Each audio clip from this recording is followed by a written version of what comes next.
سوچو، اگر ایک شخص پوری دنیا پر حکمران ہو، اگر اس کا ایک اشارہ زندگی دے اور ایک حکم موت دے دے، اگر وہ بلند و بالا تخت پر بیٹھ کر اعلان کرے کہ میں تمہارا سب سے بڑا رب ہوں اور ساری قوم سر جھکا کر اس کی پرستش کرے، پھر ایک دن اسے خبر ملے کہ تمہاری ساری سلطنت، ساری طاقت، سارا غرور ایک سادہ سے بچے کے ہاتھوں ختم ہونے والا ہے، کیا تم اس بچے کو زندہ چھوڑ دو گے؟ آپ پوری قوم کے نئے پیدا ہونے والے ہر لڑکے کو قتل کرا کر اس خطرے کو ہمیشہ کے لیے مٹا دو گے؟ یہ مصر کی وہ سنہری سلطنت تھی، نیل کے کنارے بسا ہوا طاقت کا سب سے بڑا مرکز۔ کھیت سونا اگاتے تھے، محل پتھروں سے نہیں خالص غرور سے بنے ہوئے تھے، بازار کبھی خالی نہ ہوتے، لوگ دولت میں نہاتے تھے، اور اس سب کے اوپر ایک شخص بیٹھا تھا، فرعون۔ وہ صرف بادشاہ نہیں تھا، وہ خود کو رب کہلاتا تھا۔ لوگ اس کی بات نہیں مانتے تھے، وہ اس پر ایمان رکھتے تھے۔ اس کا حکم قانون نہیں، عقیدہ تھا، اور وہ ہر دربار میں بلند آواز میں کہتا تھا، میں تمہارا سب سے بڑا رب ہوں۔ مگر ہر غرور کے نیچے ایک دراڑ ہوتی ہے، اور فرعون کی اس دراڑ کو اللہ نے ایک خاص رات کھول دیا۔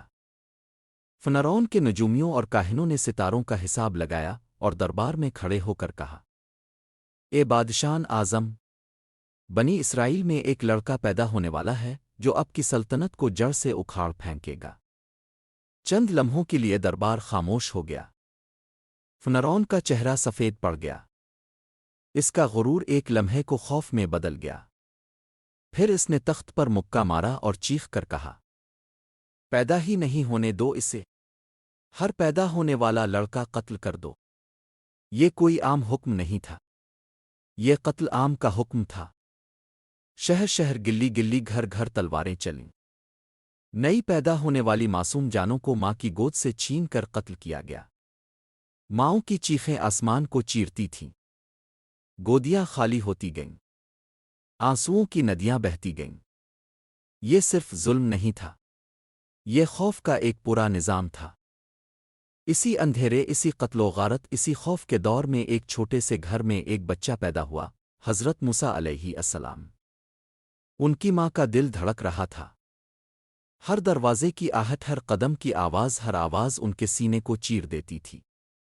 وہ رات دن سوچتی کہ اگر فرعون کے سپاہیوں کو پتہ چل گیا تو میرا بچہ بھی ان معصوم بچوں کی طرح قتل ہو جائے گا۔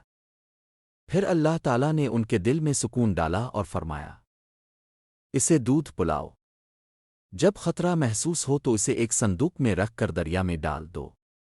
ڈرو مت، ہم اسے تمہیں واپس لوٹائیں گے اور اسے اپنا رسول بنا کر دنیا کے سامنے عزت دیں گے۔ سوچو، کیا کوئی ماں ایسا کر سکتی ہے؟ اپنے جگر کے ٹکڑے کو، اپنی آنکھوں کی روشنی کو، اپنے سینے کا ٹکڑا ایک چھوٹے سے صندوق میں رکھ کر بہتے ہوئے دریا کے حوالے کر دے۔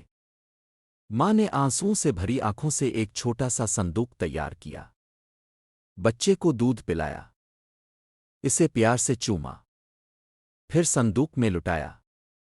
رات کے اندھیرے میں دریا کے کنارے پہنچی، صندوق کو پانی میں چھوڑ دیا۔ وہ کنارے پر کھڑی رہیں، دل تھامے ہوئے، سانس روکے ہوئے۔ اپنی بیٹی سے کہا، دور سے دیکھنا مگر قریب مت جانا۔ صندوق بہتا رہا، بہتا رہا، اور فرعون کے محل کے کنارے پہنچ گیا۔ فرعون کی بیوی حضرت آسیہ رضی اللہ عنہا نے دیکھا۔ انہوں نے صندوق کھولا، اندر ایک معصوم خوبصورت بچہ تھا۔ اللہ نے فوراً آسیہ کے دل میں اس بچے کے لیے محبت ڈال دی۔ ان کی آنکھیں نم ہو گئیں۔ وہ بولیں، اسے قتل نہ کرو، شاید یہ ہمارے کام آئے، ہم اسے اپنا بیٹا بنا لیں۔ فرعون نے بچے کو دیکھا، وہی بنی اسرائیل کا بچہ جسے وہ پوری قوم سے مٹانا چاہتا تھا۔ وہ زور سے ہنس پڑا اور کہا، یہ میرا کیا بگاڑ لے گا؟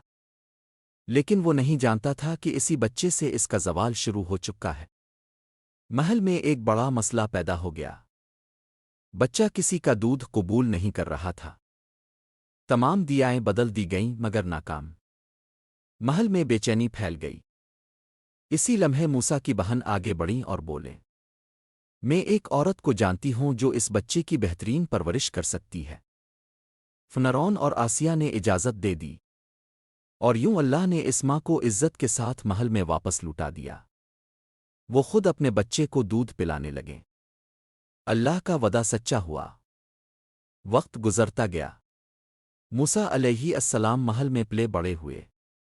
اللہ نے انہیں قوت، حکمت اور خوبصورت اخلاق عطا فرمایا۔ ایک دن وہ شہر میں گئے۔ دو آدمی لڑ رہے تھے، ایک بنی اسرائیل سے، دوسرا ظالم مصری۔ اسرائیلی نے مدد مانگی۔ موسیٰ نے ایک مکہ مارا۔ مصری گر کر مر گیا۔ موسیٰ فوراً پشیمان ہوئے۔ انہوں نے ہاتھ اٹھا کر اللہ سے معافی مانگی۔ اللہ نے معاف فرما دیا، مگر خبر آگ کی طرح پھیل گئی۔ فرعون نے قتل کا حکم دے دیا۔ ایک شخص دوڑتا ہوا آیا اور خبردار کیا، فوراً نکل جاؤ، وہ تمہیں مارنے والے ہیں۔ موسیٰ علیہ السلام مدین کی طرف نکل پڑے۔ ریگستان کی شدید گرمی، تنہائی، پیاس اور خوف۔ وہ بار بار دعا کرتے، اے میرے رب، مجھے ظالموں سے نجات دے۔ مدین پہنچ کر ایک کنویں پر دو لڑکیاں اپنے جانوروں کو پانی پلانے کا انتظار کر رہی تھیں۔ موسیٰ نے پوچھا، تم پانی کیوں نہیں لیتی؟ انہوں نے شرماتے ہوئے کہا، ہمارے والد بوڑھے ہیں، ہم مردوں کے جانے کے بعد پانی لیتی ہے۔ موسیٰ نے اکیلے جا کر ان کے تمام جانوروں کو پانی پلایا۔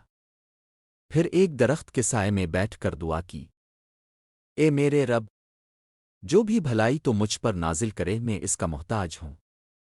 تھوڑی دیر بعد ایک لڑکی آئی اور شرماتے ہوئے کہا، میرے والد اب کا شکریہ ادا کرنا چاہتے ہیں۔ وہ بزرگ حضرت شعیب علیہ السلام تھے۔ موسیٰ نے اپنا پورا قصہ سنایا۔ شعیب نے کہا، ڈرو مت، اب تم ظالموں سے محفوظ ہو۔ پھر شعیب نے اپنی بیٹی کا نکاح موسیٰ سے کر دیا۔ موسیٰ نے 8 سے 10 سال تک ایمانداری سے خدمت کی۔ یہ صبر، تنہائی، چرواہی اور اللہ کی تربیت کے سال تھے۔ سال گزرنے کے بعد ایک رات واپسی کے سفر میں طور کی وادی میں اچانک ایک روشنی نظر آئی۔ موسیٰ نے اپنی اہلیہ سے کہا، تم یہاں ٹھہرو، میں آگ سے کچھ لے آؤں، آراستہ پوچھ لوں۔ وہ روشنی کے قریب گئے۔ پھر ایک عظیم آواز گونجی، اے موسیٰ، میں تمہارا رب ہوں، اپنے جوتے اتار دو، تم مقدس وادی تو میں ہو، میں نے تمہیں چن لیا ہے۔ اللہ نے موسیٰ کو نبوت عطا فرمائی اور حکم دیا، فرعون کے پاس جاؤ، وہ حد سے بڑھ چکا ہے۔ موسیٰ نے عرض کی، اے میرے رب، میرا سینہ کھول دے، میری زبان کی گرہ کھول دے، میرے بھائی ہارون کو میرا مددگار بنا دے۔ اللہ نے فرمایا، تمہاری دعا قبول ہوئی۔ موسیٰ اور ہارون فرعون کے دربار میں پہنچے۔ فرعون نے طنز کیا، تمہارا رب کون ہے اے موسیٰ؟ موسیٰ نے جواب دیا، میرا رب وہ ہے جو ہر چیز کو زندگی دیتا ہے اور موت دیتا ہے۔ فرعون نے کہا، اگر سچے ہو تو نشانی دکھاؤ۔ جادوگر بلائے گئے۔ انہوں نے رسیاں پھینکیں، لوگوں کو سانپ نظر آنے لگے۔ موسیٰ نے اپنی لاٹھی ڈالی، وہ ایک بڑا زندہ اژدہا بن گیا اور سب جعلی سانپ نگل گیا۔ جادوگر سجدے میں گر پڑے اور بولے، ہم ایمان لائے رب موسیٰ و ہارون پر۔ فرعون غصے سے پاگل ہو گیا۔ پھر اللہ کی نشانیاں ایک کے بعد ایک آئیں۔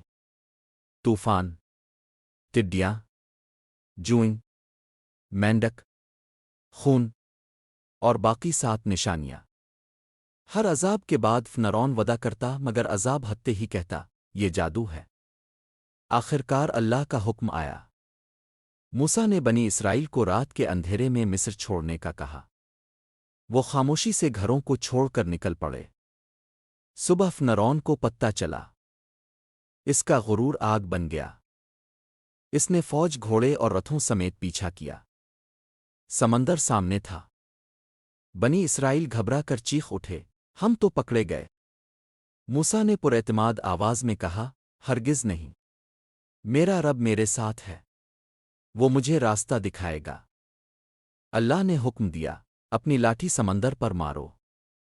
موسیٰ نے لاٹھی ماری۔ پانی 2 حصوں میں پھٹ گیا۔ 2 بڑی دیواریں کھڑی ہو گئیں۔